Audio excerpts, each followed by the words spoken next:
자, 이재명 대통령은 또 기내 간담회를 통해서 야당의 사퇴 압박을 받고 있는 김민석 국무총리 후보자에 대해서도 입장을 밝혔는데요. 이 얘기도 들어보겠습니다. 일단 총리 후보의 문제는 청문회 과정이 있으니까 제가 본인에게도 어떻게 되는지 물어봤는데 본인으로서는 충분히 다 설명할 수 있는 예를 들어 그냥 의혹에 불과하다라고 말씀하고 계셔서 충분히 청문회 과정에서 충분히 다 설명할 수 있을 거라고 생각이 됩니다. 네, 자, 청문회에서 충분히 설명할 수 있으리라 생각이 된다. 이재명 대통령이 이렇게 얘기했습니다만 지금 청문회 자체 일정을 잡기도 쉽지 않네요. 최선원 의원은. 예, 오늘 협상을 한번 했는데요. 네. 지금 크게 봐서는 일정을 사흘로 하자라는 네. 게 국민의힘 입장이고 여기에 대해서 이제 전례도 없고 이게 하다가 만약에 필요해서 연장하면 몰라도 처음부터 사흘이라는 건 좀 지나친 공격이다 이런 게 이제 민주당 입장인 것 같고 그리고 증인과 관련해서 이제 김민석 후보자의 전처, 현처 이렇게 다 부르는 거에 대해서는 좀 심한 거 아니냐 이런 반박이 있습니다. 그래서 이 문제 때문에 오전엔 협의가 제대로 안 됐고 네. 4시에 다시 만나서 협의하기로 했는데요. 일단 김민석 후보자 스스로 어제도 했고 오늘도 또 이제 아주 긴 장문의 네. SNS 해명글을 올리고 있지 않습니까? 네. 결국은 이제 핵심이 강모 씨를 비롯해서 지인들한테 빌린 돈의 성격, 이 성격을 국민의힘에서 이제 공격하는 쪽에서는 사실상의 불법적인 정치 자금 아니냐, 쪼개기 후원금 아니냐 이렇게 네. 보고 있는 것이고 후보자와 이제 여당 쪽에서 이야기하는 거는 김민석 의원 오늘 SNS 말에 문구가 이렇습니다. 당시가 자신이 이제 정치적 낭인일 때니까 네. 어떠한 정치적 미래도 없던 나에게 오직 인간적인 연민으로 빌려준 돈이다. 그러니까 뭐냐면 이게 쪼개기 후원금이냐 아니면 정치적 낭인에게 일종의 이제 사적인 어떤 채무 관계이냐 이 돈의 성격 이게 첫 번째 쟁점이고 두 번째는 그럼 이 돈을 이제 갚는 과정에서 돈을 어떻게 마련해서 어떻게 갚았느냐라는 그런 부분이거든요. 그래서 이 두 개가 대통령도 이야기했고 김민석 후보자도 계속 이야기하고 있는데 청문회에서 설명이 되느냐 안 되느냐 네. 이게 되게 중요할 것 같다라는 생각이 듭니다. 네, 홍석준 전 의원 보시기엔 어떻습니까? 김민석 후보자가 지금 SNS를 통해서 연일 길게 해명을 하고 있단 말이에요. 현재 제기되고 있던 의혹들이 이런 해명으로 좀 풀릴 수 있다고 보십니까? 저는 김민석 지금 내정자 후보자의 해명이 오히려 국민의 어떤 분노를 좀 정복시키고 오히려 의혹을 더 키우고 있다고 봅니다. 예를 들면 지금 가장 큰 문제가 지금 돈 관련된 문제인데 이미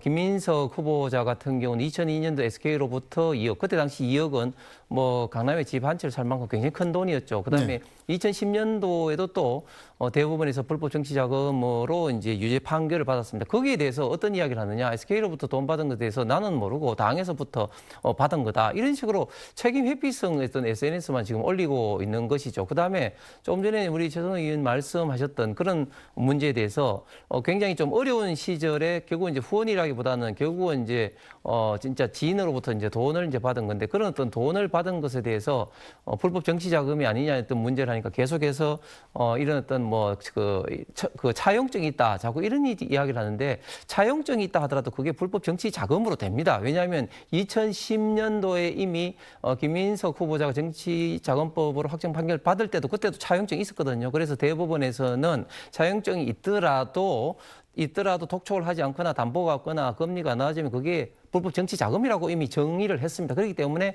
지금도 그런 어떤 똑같은 그런 케이스가 되는 것이죠. 그다음에 또 그 돈 문제 관련해서 지금 2020년도에는 마이너스 부채만 5억 몇 천만 있는데 2025년도 5년이 지나서 지금 2억 천으로 이제 신고를 했는데 한 8억 정도가 늘었죠. 그런데 그 사이에 추징금 6억 2천을 받고 또 카드라든지 교회 헌금이라든지 해서 거의 18, 9억을 이제 그러면 어디서 돈이 났느냐에 대해서 세비로 1억 5천을 하더라도 5년이면은 한 6, 7억 정도밖에 되지 않기 때문에 나머지 돈을 해명을 해야 되는데 그 해명은 하지 않고 남은 돈은 헌금으로 냈다. 이런 식으로 동문서답을 하기 때문에 이거는 뭐 도저히 해명이라보다는 오히려 더 의혹과 분노만 지금 일으키고 있는 것이죠. 지금 시한이었기 때문에 자세히 이야기는 못하지만 네. 굉장히 지금 좀 더 많은 좀 문제가 지금 발생하고 있는 것 같습니다. 네, 청문회가 시작되면 본격적으로 이 김민석 후보자에 대해서 이른바 돈의 출처에 대한 질문들이 많을 것 같다는 생각이 드는군요.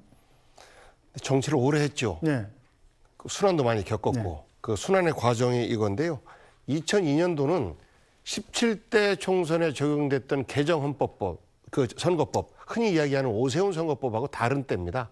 그때에 그 적용됐던 선거법이었었고 그때 당시에는 중앙당 지원금이라는 게 있었는데 중앙당에서의 후원금 처리를 제대로 안 해서 본인이 책임을 지게 되었다라는 것이 이제 그 변명의 핵심인데 지금의 기준으로 그때를 바라보면 안 돼요. 그리고 그때는 이회창의 일종의 차떼기 그 대선 그 불법 자금 네. 이 수사를 하는 과정 속에서 여야의 형평을 맞추는 과정에서 그 당시에 서울시장 후보로 나왔던 그 김민석 정치인에게도 이제 그 검찰이 의혹을 제기하고 이제 처벌을 받은 것인데 그런 부분에 대한 억울함을 호소를 하고 있는 것이고 2008년과 그다음에 뭐 돈을 지인들에게 빌리는 과정에 대해서 뭐 저는 매우 구체적으로 상세하게 알고 있지는 못합니다만 이런 과정을 거쳤음에도 불구하고 어쨌든지 간에 유권자들에게 다시 선택을 받아서 정치로 컴백을 했단 말이죠. 네. 그 어려운 처지에 있었던 김민석 정치 낭인이었을 때 그야말로 우호적인 마음 하나로 지원했던 이런 분들을 지금 불법 정치자금을 제공을 한 당사자로 현재 정치적으로 몰아가고 있는 것에 대해서 아마 굉장히 힘들 거예요, 본인도. 네. 나 때문에 나를 지원해주던 분들이 고생하시겠구나 이런 그 마음이 좀 들 터인데 저는 이제 지금 이런 모습들이 그러니까 대한민국에 있는 정치인들 가운데에서 정말 그 돈 많은 부자 그리고 정치물 안 들고 네. 선거 한 번도 안 치러본 이런 사람들 나오면 이 부분에 대해서는 흠이 없을 거예요 아마도. 왜? 안 해봤으니까. 그런데 그런 분들이 일을 할 때 잘할까요?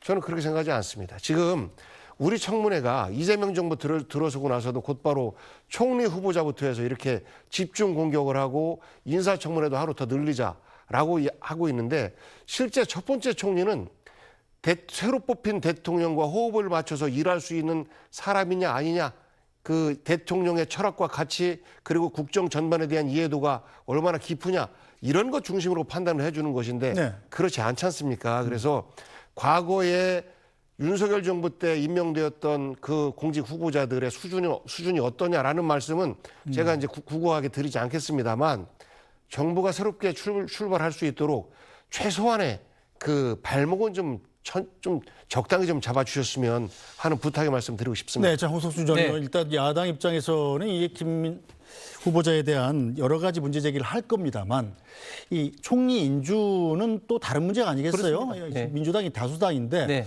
여러 가지 문제 제기 속에서 뭐 이른바 결정적인 한 방이 없다면 이 김 후보자가 총리로 그대로 인준을 받을 가능성이 더 높은 게 사실 아닙니까? 그렇습니다. 그럼에도 불구하고 또 야당으로서 문제 제기를 뭐 하긴 또 해야 되고, 복향 의원 말씀에 저도 동감하는 게 우리 지금 대한민국의 청문회 제도는 분명히 개선돼야 됩니다. 그래서 윤석열 정부 때도 청문회 제도를 개선하자고 그렇게 했는데 당시 민주당 태도는 어땠습니까? 절대 안 받아들였죠. 그래서 우리가 역지사지하는 그런 어떤 생각을 항상 좀 해야 되는데 저는 그런데 김민석 후보자는 저는 기본적으로 저는 총리에 적합하지 않다고 생각합니다. 왜냐하면 이때까지 총리 한번 보십시오.